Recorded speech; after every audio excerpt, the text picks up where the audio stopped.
something sort of I want to bring in probably later in the second season is an element of financial literacy, something that I'm quite passionate about, because I realize that so few people actually understand financial products. Yes. And I always say to my students with actuarial risk management, I say to them, if you don't understand products, you won't pass this exam. No. Because it's all about products, and every single one of the questions is framed within a product. Yes. And you cannot understand products unless you understand needs. Yes. And you don't understand needs unless you understand people. So like actuaries are people. Yes. Because you need to understand needs and what drives people and what they need protection from. Yeah. Insurance without a need is not insurance. Exactly. It's a TCF issue. Let's selling this concept. Exactly. We'll report you. Yeah. But I think so many people interact with insurance because they're told to have it. Yes. But they're actually, like you said, I mean, what is it you said? I don't know if I have a car crash on a Tuesday. I'm going to be covered. I struggle of, it's funny. I've often, we learn these things. I learned about health products, and I look at my statements and things, and I don't know what I'm covered for. I really have to sit down with them. And we built these products. I know. That's behind it. And I still, if I struggle. So that financial literacy, I think, is huge. There are a ton of people and again, it's that you feel the expectation is that you must just know. Often I felt as though I was expected to you should know these things. Exactly, and then there's an element of shame in asking or investigating. And it's actually most people actually don't know. Exactly. The number of people who find out that I'm a health actuary, and they're like, so what is anything? Which plan should I be on? Which hospital do I go to? Exactly. Can I go to a hospital?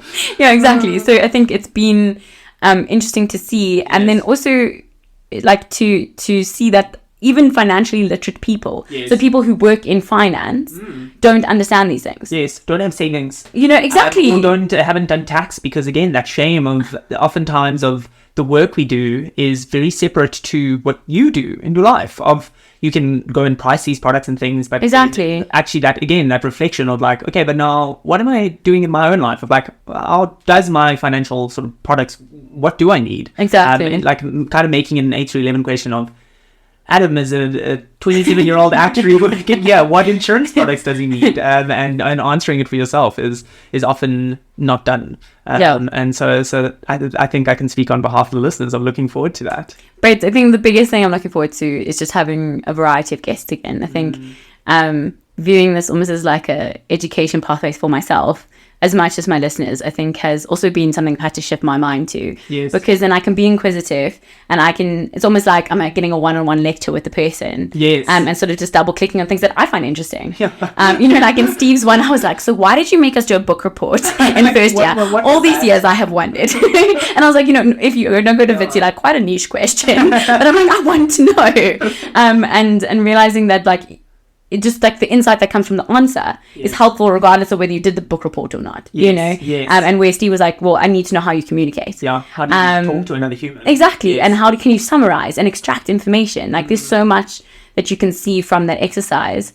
And at the time, I was reading Blood River, which was so hectic. It's such a hectic book. I was just I'm studying actuarial science and I'm learning about colonization, and it's so intense. But it was it's just so interesting that when you ask a question which you think could be stupid, yes, how much insight you can get from the answer. Answers, yes. And the person also, I think, and you probably find this as a lecturer as well, is that when you ask the question, you actually need to kind of synthesize your own understanding. And what Mark said, which I thought was so insightful, he's like, if you want to see whether you understand the concept, go and teach it to someone. And I cannot tell you how much I resonate with that. Yeah. The number of times I've explained something and something's clicked in my own mind. That's how that works. And then I'm like, am I an actuary or not? I think it's this massive existential crisis in front of 200 students being I don't know if I'm qualified to teach it. What is going on?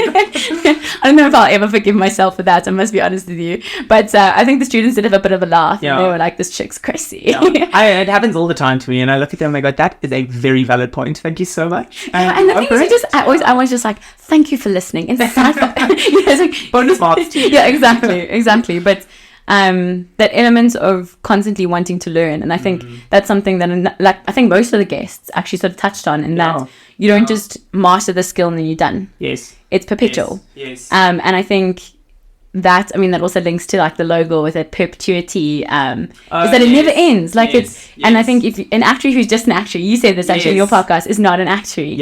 And I've realized that I probably need to take more responsibility for that element of learning for myself, because you can get a little bit of like hubris, being like, I'm qualified now. That's my job and I'm done. But because we're supposed to be on in many ways the front line of innovation in managing risk, you have to be up to date. Risk changes. And that's there's professionalism in that, changes, and exactly, and that's been, I think, a challenge for me, to also be just more informed. Because if I'm more informed, I ask better questions, it's better interview, that sort of thing. So I think there's numerous learnings there. I have quite a vague answer, but that's sort of the learnings that I was thinking. Well, you heard it here first, folks. More people continue to keep you informed on changes to the risk environment. So I hope to see all the listeners all hear from them in season 2.